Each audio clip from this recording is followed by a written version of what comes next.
everybody, and welcome back to Timbs Tech Talk with your host, AJ Timbs from Horror House Media. Yes, that's me. Yay.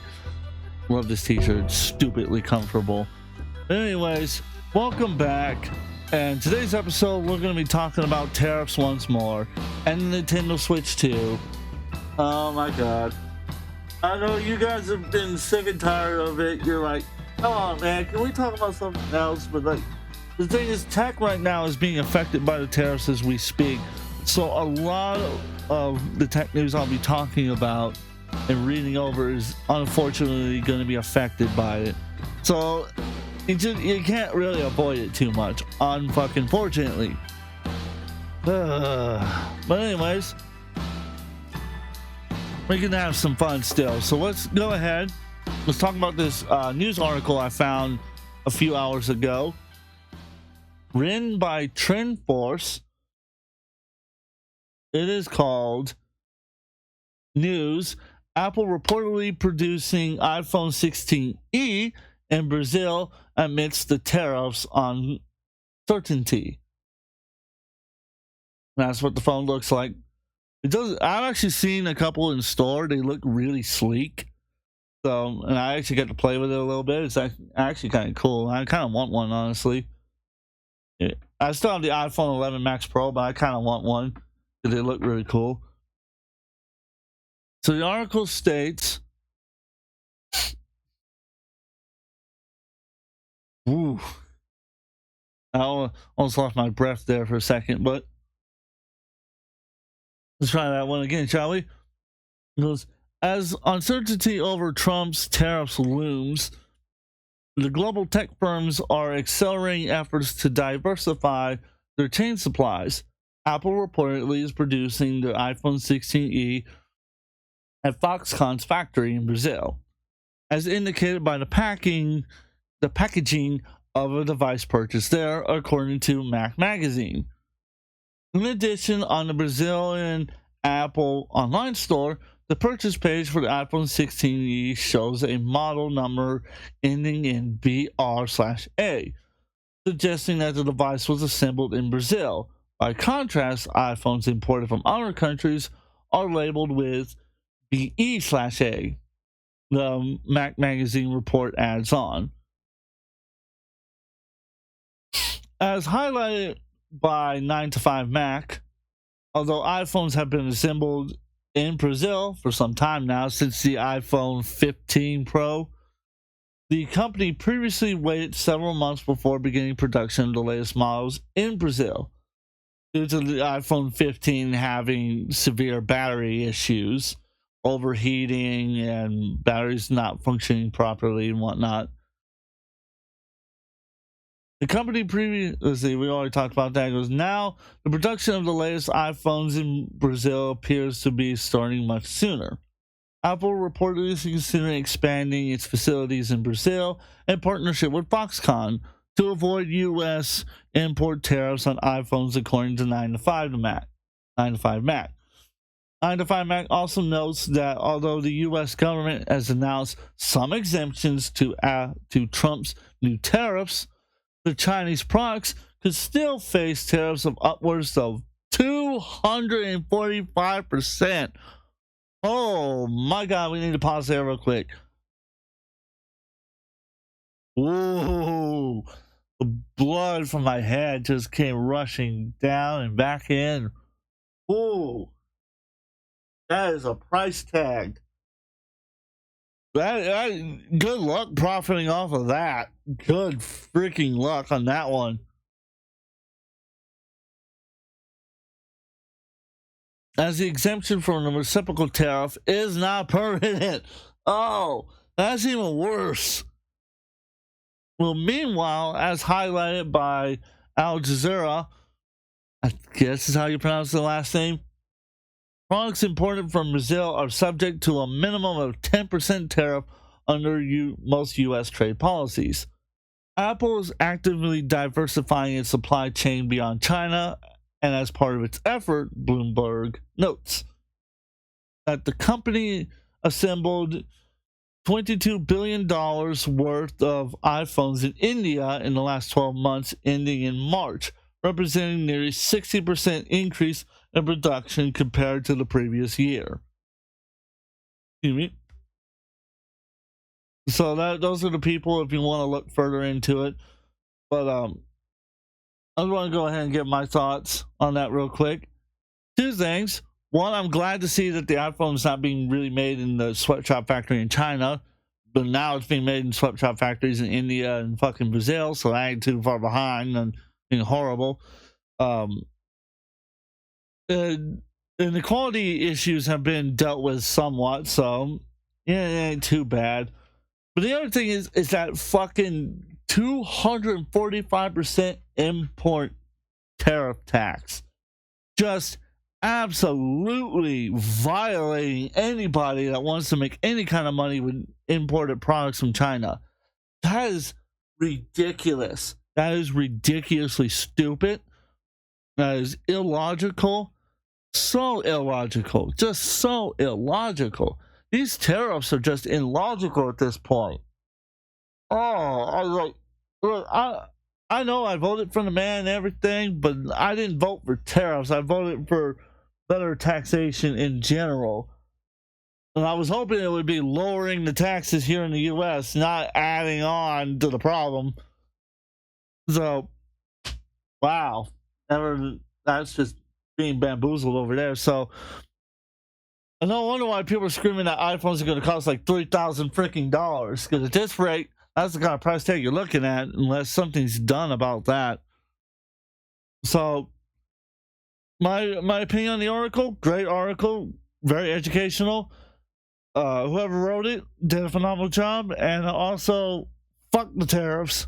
Hopefully, Trump gets rid of them. But what I do hope, well, I should say though, however, is that I want to go to a little sponsorship real quick of me. I sponsor myself. Yes, I know. Shameless plug and all. I stole this from a YouTuber. But something that shouldn't go away that you should buy is my line of merch. Right here, my little line of merch.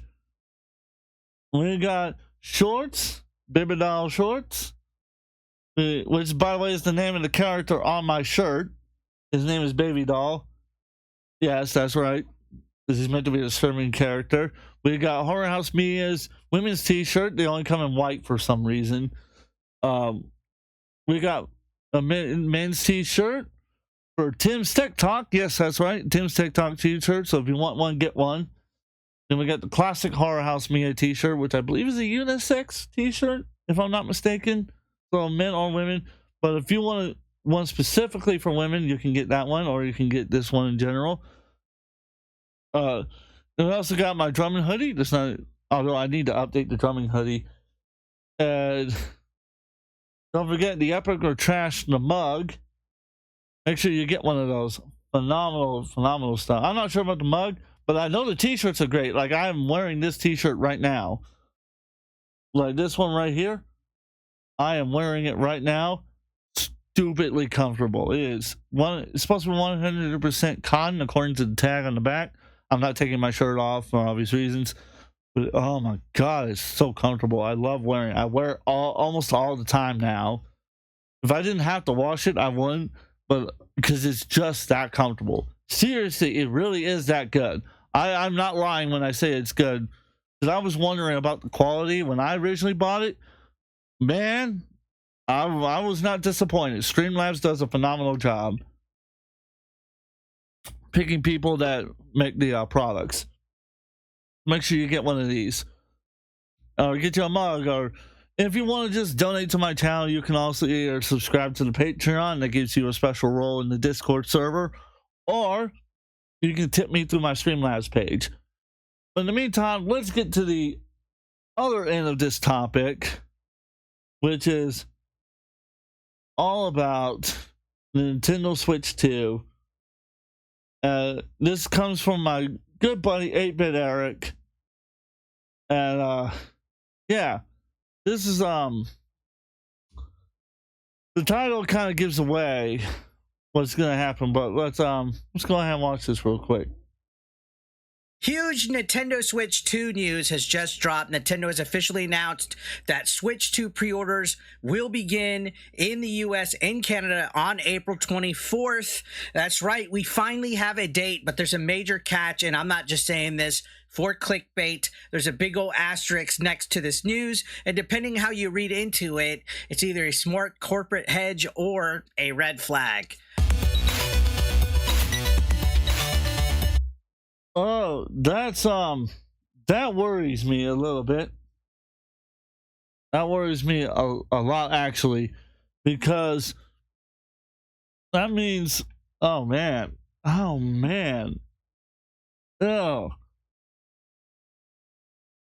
because like they said the price tag was going to stay the same as what they said it was initially going to launch at, but you'll understand more as you watch the video why I'm concerned, because it isn't just iPhones that are getting hit. It isn't just iPhones, unfortunately.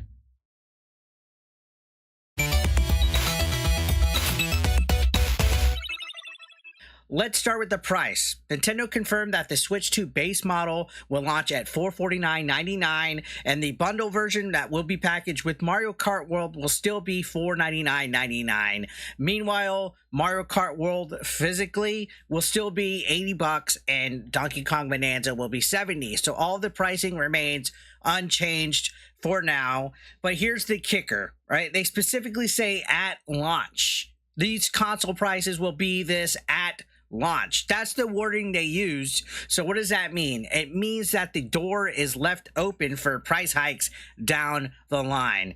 Why mention this will be the price at launch unless you're preparing us for something else? Some bad news. This vague language doesn't just apply to hardware, it applies to the game pricing. And that's how corporations work. At launch, here's a special at launch price, and then later on, probably towards Christmas, we're gonna have a price hike, guys. Don't, because like I've seen that before. If anyone remembers, like the PlayStation 5 when that was released and the Xbox Series, and everybody scalped those. So this is what is being launched at, but this is what you actually got to pay to get the damn thing. So that's actually kind of worrying. But although Nintendo says they have some methods to prevent that, so hopefully that doesn't happen. But however, like Eric says, that's fucking scary with that wording, because that means you can leave that door open to just go, you know what, because of the tariffs, we need to make this $200 more expensive. I could see that happening. I could legitimately see that happening. And that is greedy if it does happen. Although I'm not saying it has happened, it is a possibility. Well, let's continue on with the video. fool you on this, and this whole situation of the at launch pricing has people talking. Is Nintendo quietly laying the groundwork for a $90 video game in the future? People in my comment section were like, oh well, if you get the bundle it's cheaper. So I understand why people are complaining that Mario Kart World is $80, because Mario Kart World is bundled with the console. Not every $80 game in the future is going to be bundled with the console, so we're going to be paying upwards of $70, $80, $90 for random first party Switch games. I don't like that. Now, the real controversy that came out of today is the accessories for the Switch 2, because this is where it starts to feel like we're entering Apple. Like you buy an Apple phone, I have an iPhone, every little thing is nickel and dime with you. You want to have some kind of mic attached to it, you got to buy a special little adapter for your cord. The Pro controller is jumping. So I want to talk about that real quick. Because here's the thing. Like talking about with Apple, like Lord knows I'm using a Mac right now, like the M4 Mac, and I had to buy an adapter to be able to use my mixer in order to record, in order to do what I'm doing right now. So I can see how like that's a freaking expensive price tag. Not only that, I'm paying $95 for a pair of Joy-Cons when they were notorious for breaking on the first one.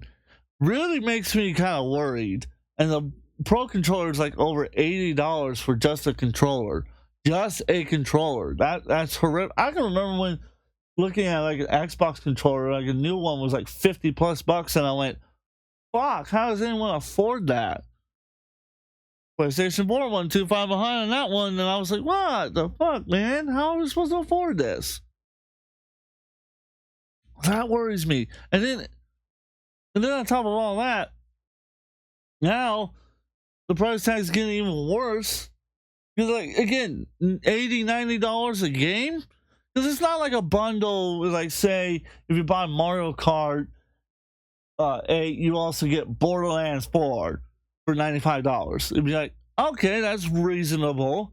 That's very reasonable. You gain 2 games, 2 very good games for about half of what, 95. So what? That's about like $42.50 a game, somewhere around there, plus tax. So somewhere around that number.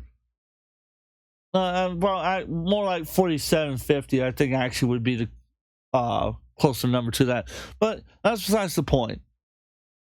Point is, you would be getting 2 games for a good bit of change, whereas like now it's like just one game, and I gotta pay $80 to $90, upwards to $100 if you're living in countries like Canada, upwards to like $100-$150. It's like, fuck, how's anyone supposed to afford these games? It's absolutely greedy, just greedy, just so greedy. But anyways, let's kind of continue on, shall we?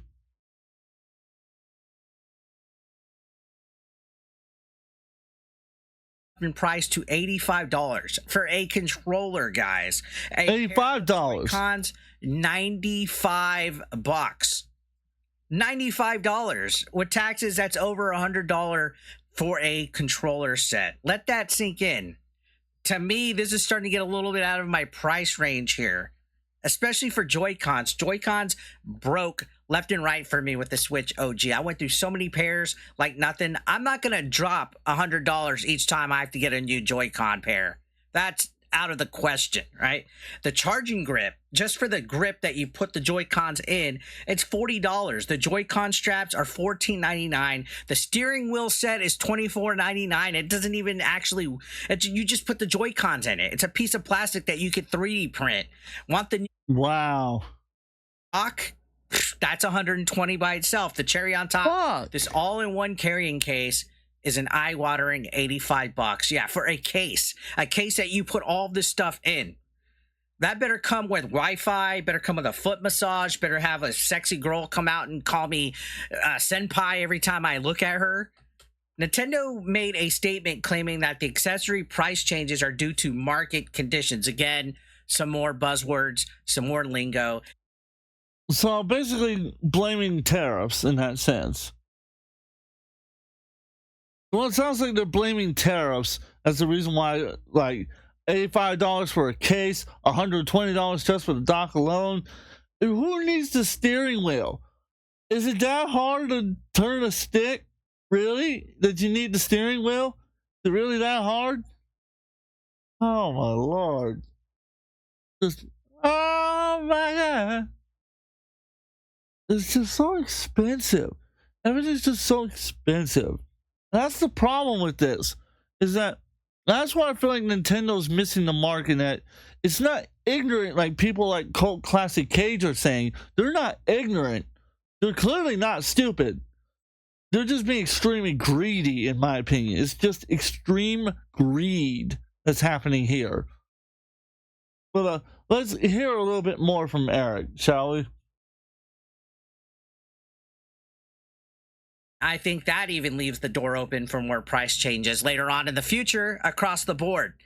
It's hard to justify $100 Joy-Cons, especially when the drift issues that are on the current Joy-Cons will be on the new ones, because they didn't even have the right type of I forgot what the term was, but they even said that they weren't special sticks that prevent Joy-Con drift. And on top of that, the current Joy-Cons, the drift situation had never been resolved. They never fixed it. So they just kind of made a new set of Joy-Cons and didn't even address the old problems. And here's another thing, right? PlayStation and Xbox haven't suddenly spiked the prices of their controllers. You can still get an Xbox Series X controller for the same price. You can still get a DualSense controller for the same price. How come the controllers for the other consoles aren't increasing their price?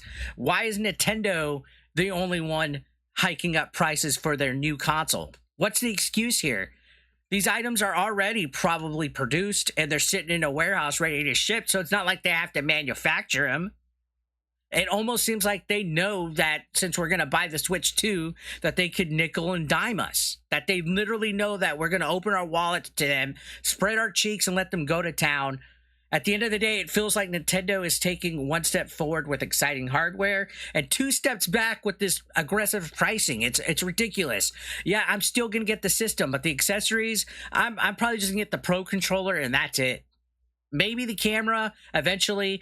I don't know. I don't like the Piranha Plant thing. I might just go and get a 4K camera on my own and have that off to the side because you could use your own cameras. Spending an extra $300 just to have all the accessories and be fully equipped out of the gate, that... So, like, if I'm understanding the price tag and the way it's set up, let's say you buy the console with the bundle. That's $500 right off the bat. We're not going to include taxes. Let's say you want the Piranha Plant camera to go with it. I think the camera's like, what, $179 is what I read? That's $179. And you want the Pro Controller. That's another $85. God forbid you buy any other games to go with it. You want the steering wheel. That's another $25. You want the case. That's $85. You want a secondary dock just in case. That's another $120. By the time you're done, you spent about at least $800 to $900 just on the console and accessories. That's not including the video games that you're gonna buy to go with it. This is a level of greedy that should be dealt with. I can understand a lot of people's frustration on why they don't like the new Switch, because the hardware is fucking impressive. For its design and its capabilities, it is very impressive. I'm very impressed with most of it, although I think it should have had USB-A. I think it should have had some extra ports. I would have liked open source software to go with that as well for that kind of money. But again, is what it is. But my biggest problem here is it's too fucking expensive to own the thing. The thing that you are paying a ton of money for. Again, I could be totally off base with this. What do you think, ladies and gentlemen? Let me know in the comments section. Do you agree? Do you disagree? And until next time, this is AJ Timbs of Horror House Media signing out. Get you a new t-shirt. Bye, y'all.